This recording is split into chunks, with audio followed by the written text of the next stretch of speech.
Our next paper is from Dermot McCarthy, The Impact of Social Justice Advocacy, a Policymaker's Reflection. Dermot McCarthy became a public servant in 1977 and rose to occupy two of the most senior posts in the Irish civil service. He became Secretary-General to the government in January 2000 and in July 2001 joined their role with Secretary-General in the Department of the Taoiseach. Previously, in the early 90s, he served in the Department of Health and followed with a period as Director of the National Economic and Social Council, NESC. As Secretary-General in the Department of the Taoiseach, he was closely involved with NESC and the social partnership process. Mr McCarthy retired in 2011. Dermot McCarthy.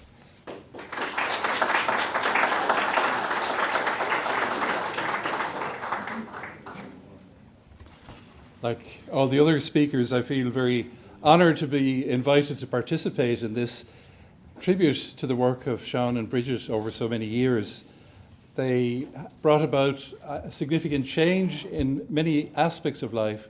They've shaped institutions like the one that's hosting us this afternoon, and indeed they became an institution in themselves, bringing a rare combination of talent and quality and skill to the marathon pursuit of social justice, but also the capacity to sprint towards an opportunity when it presented. So I'm happy to say that my professional engagement with them has been capped by a friendship, and I'm sure they are far better qualified than I to talk about the impact of sustained social justice advocacy. But I have been asked to give some personal reflections, and I begin by saying a little bit about the policy process, which is the target of advocacy. The demand for and the talk about evidence-based policy suggests that policymaking is a rational exercise. That's a bit like describing sausage making as an exercise in haute cuisine. Policy actors do indeed behave rationally, but not all the time. A bit like Eric Morecambe playing Grieg's piano concerto. And they certainly don't always pursue logical steps to an intended and well-defined outcome. Like most things in life, policymaking is a messy business to which the participants, insiders and outsiders alike, bring tacit or explicit ideological positions, the weight of tribe and tradition, a quest for power or influence, but also a strong desire to solve problems, offer public service, and make life better. And the gatekeepers, too, and the tenants of this public policy space are elected officials and the permanent officials who support and advise them. If policymaking is a form of problem solving, it begins with understanding the nature of the problem. That's not a simple matter. A policy problem only exists if there's a potential response or solution to it. In the past, the weather was seen as something beyond the scope of policy, but our understanding of how to impact climate change has made it a policy problem. And the primary challenge for politicians may not be to identify the objectively optimal policy response to the presenting problem, but how to calculate the political costs and benefits involved. The opportunity costs, financial resources in the first instance, of course, but other scarce resources like parliamentary time, or the political capital required to bring colleagues, never mind opponents, on board.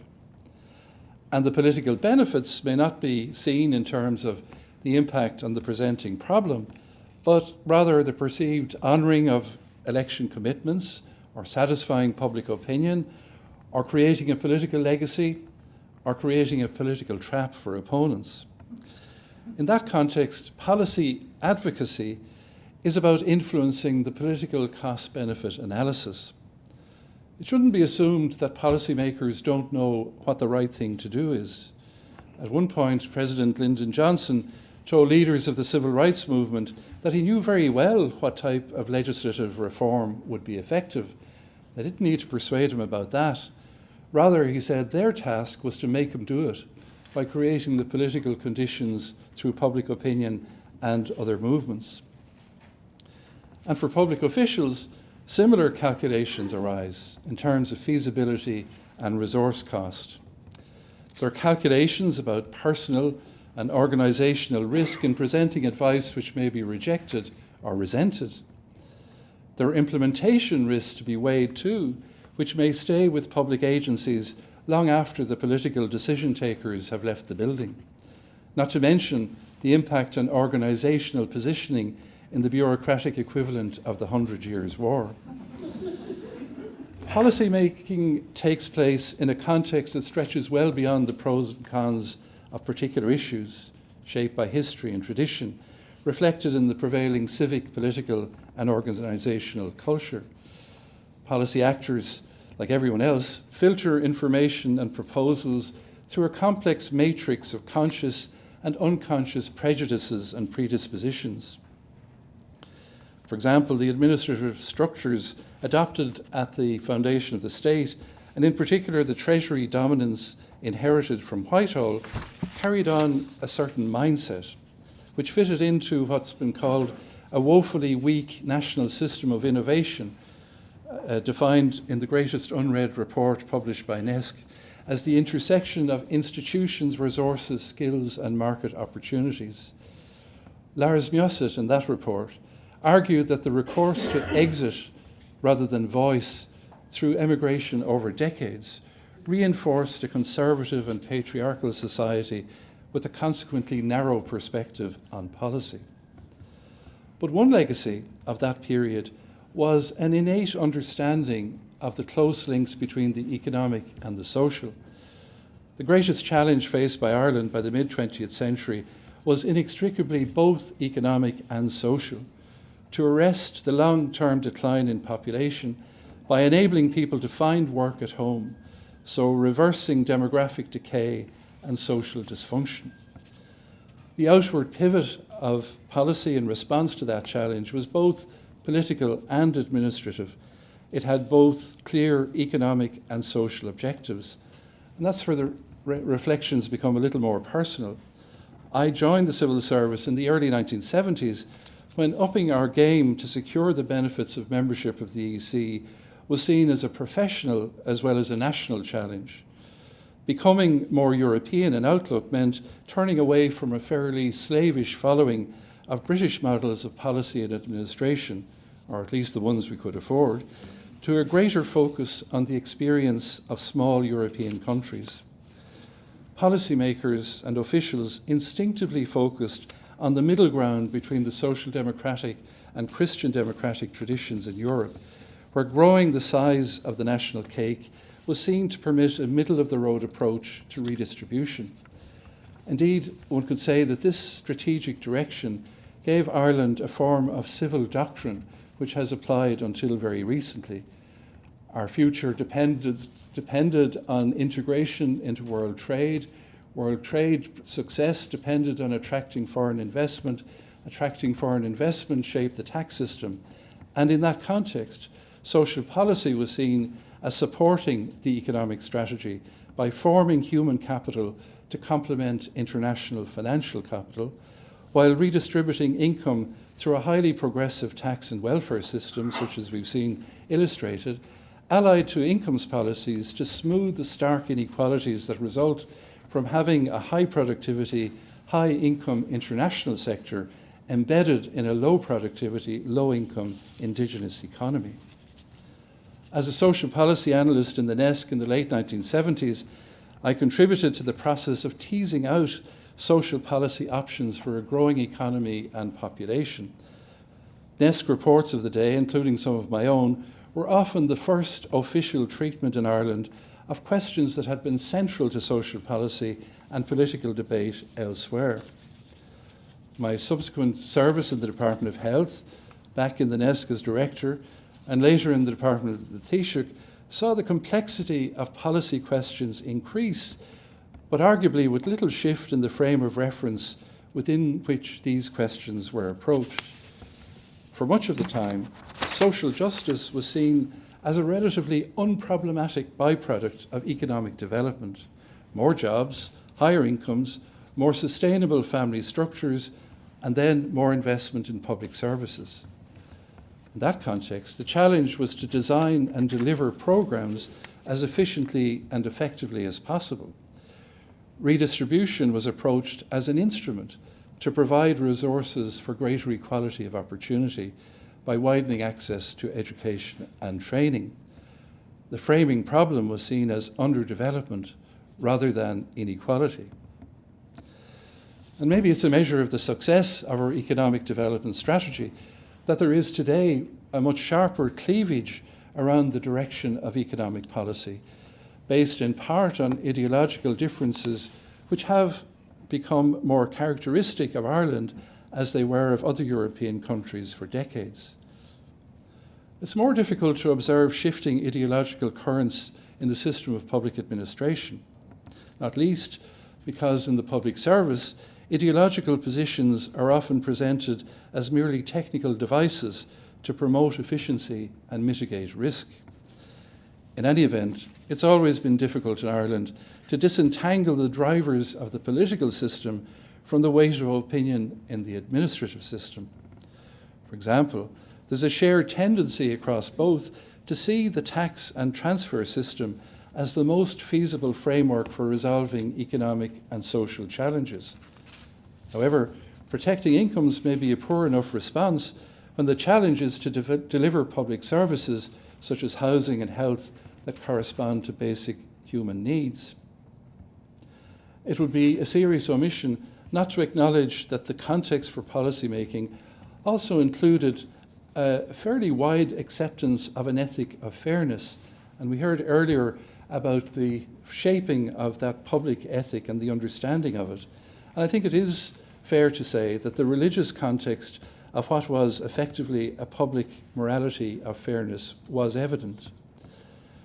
By the time the impact of the Second Vatican Council on social thinking in church circles had been fully accepted or received, there were many social visionaries in the church at home, encouraged and strengthened by the experience of missionaries and retired missionaries whose ministry had often been marked by a more overt struggle for justice, involved in developing an ethical framework which at the time provided a measure of common ground and a shared vocabulary for politicians, officials, and activists alike, at least until fairly recently.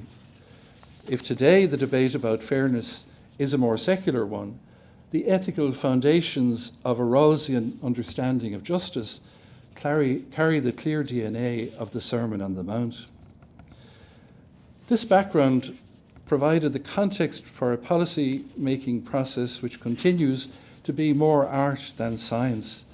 Like most creative processes, policymakers prefer to highlight the finished product rather than the messy business of its creation. After all, governments are elected on the basis that they'll implement their policies and deliver their stated goals. But in reality, they spend much of their time dealing with issues over which they've little control and responding to events for which precedent offers little assistance. For good or bad, the consequences of their decisions may be uncertain for a generation or more in many cases. Yet, the legitimacy of political leadership and trust in public administration rest on public acceptance not only that they know what they're doing, but that they're truly in charge. What they are doing has been called collective puzzlement on society's behalf. In this puzzlement, officials provide the political system with an instrument of social learning, embodying the experience of the past and brokering flows of information and analysis which seek to inform decision-making.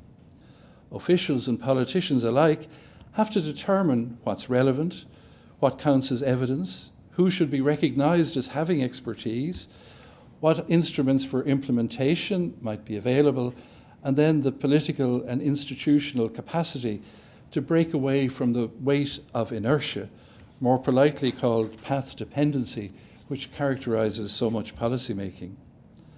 And that's the arena into which social policy advocates must enter.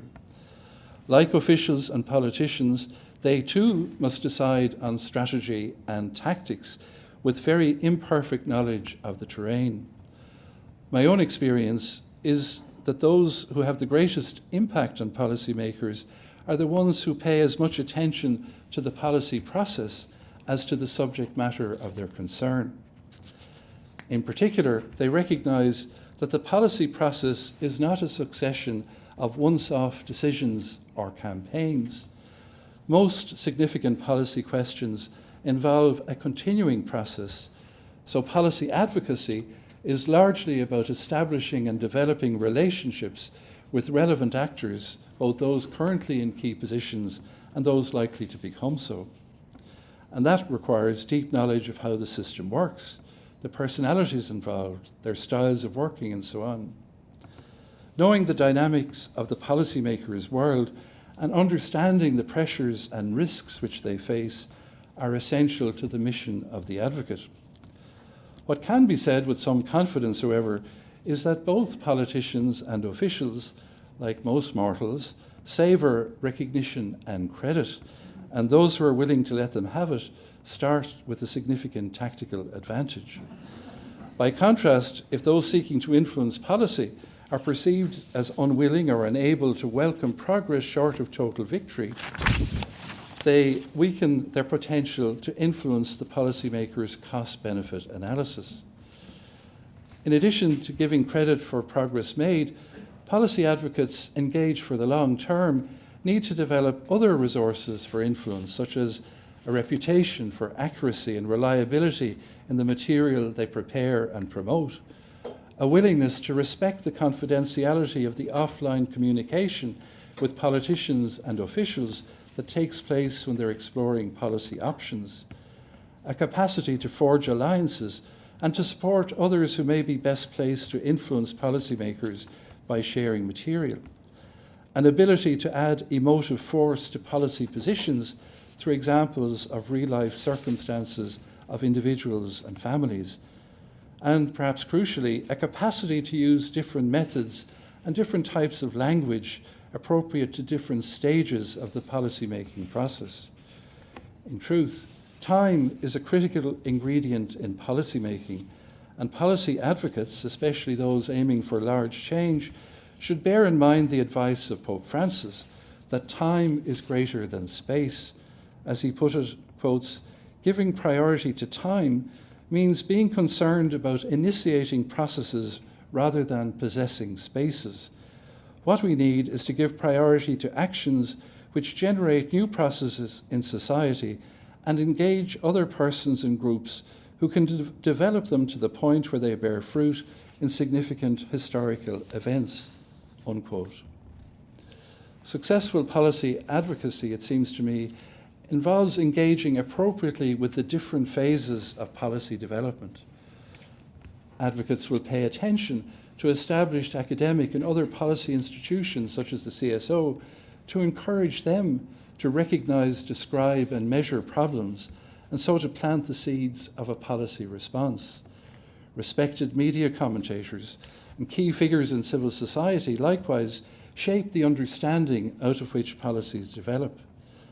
Political parties must establish narratives to inform and shape their policy programmes, which may become part of formal programmes for government. Governments at the beginning of their term must create frameworks within which to implement electoral commitments. Then specific proposals need to be crafted and translated into legislative measures and institutional actions, all potential targets for influence. Sometimes the state of public opinion and political administrative understanding may not be ready for what's proposed. In the spirit of time over space, establishing frameworks which will deepen understanding and underpin action over the medium to long term can be effective. For example, strategies that were adopted in the past to address geographical concentrations of disadvantage, to promote early learning for children, to deal with the problem of rural underdevelopment, and of course to combat poverty, all focused administrative effort and political attention and developed a capacity to do what earlier might have been impossible. Similarly, securing official adoption of appropriate targets can have a major effect on the shaping of policy over time. Standards of adequacy, whether for income or for the provision of services by reference to population ratios, provide an imperative to continue to address the issues of concern. The pursuit of social justice is its own justification, but the policy impact of advocates for social justice will be enhanced by linking it to other goals and other actors. For example, investment in education to promote greater equality also produces greater economic capacity. Investing in high-quality childcare and early learning increases human capital and impacts positively on the cost of life cycle supports. New approaches to income protection may reduce disincentives to work by removing penal implicit tax rates. So persuasive arguments that engage the widest possible constituency of support also broaden the range of policymakers who can see benefits for their particular area of responsibility and concern, and so increase the prospects for success. The pursuit of social justice, no less than happiness and holiness, is a never-ending quest. Those who take it on need resourcefulness and resilience, as well as formidable powers of analysis and creativity. It's not a matter of having a cunning plan. They need to combine long-term strategizing with the opportunism to seize the moment when events, as they always do, provide a potential for a breakthrough. And it's perhaps in modelling these qualities and in the integrity of lives devoted to a moral purpose that Seán and Brigid have offered most to the cause of social justice. Beyond remarkable achievements, and I single out in particular the adoption by government of a specific standard of adequacy for income support, which transferred hundreds of millions over a number of years to those who needed it most, and creating a space for serious consideration of basic income strategies in the teeth of deeply ingrained resistance. It is their example that will provide inspiration and instruction for those coming after them, as well as the admiration and gratitude of those who have been witnesses to their work.